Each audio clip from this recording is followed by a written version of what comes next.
I was a heroin addict, and I had a fight with a girl in a supermarket late one night, and she knocked me to the ground.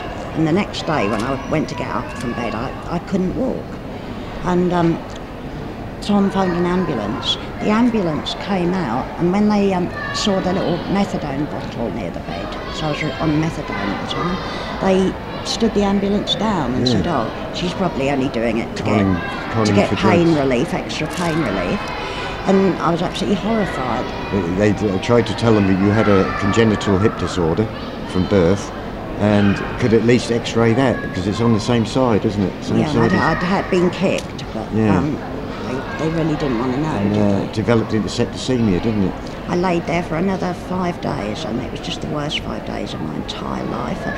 I ended up trying to knock myself out with a bedside lamp, and Tom came home and he was, "That's enough," and phoned another ambulance. And insisted they take her in. Thank goodness. And we got you just in time, because on reflection, they said that if we hadn't got her in when they did, there would have been uncontrollable septicemia. Uncontrollable.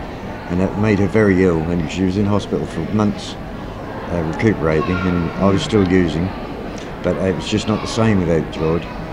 And I thought, well, if to save this happening again, she's got to stop. This is time to stop. I become sort of, after 30 years of using, and I was sick and tired of being sick and tired, basically. I'd had enough. And we come to an arrangement. The services had got better. We previously wouldn't treat us before, because as a couple, they said we had to split up, and we said that was never an option.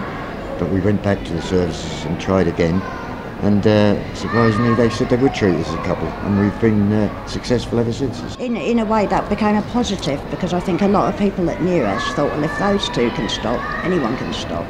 We've been quite sort of prolific, to say the least. And even now I feel if I get a cat scratch on my arm, and I feel people are still wondering what it is, and they don't quite 100% believe me, because I can only just believe myself.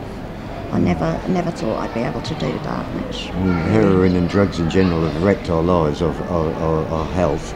But we put our time now into more the positive things, like we try to help develop the drug treatment services.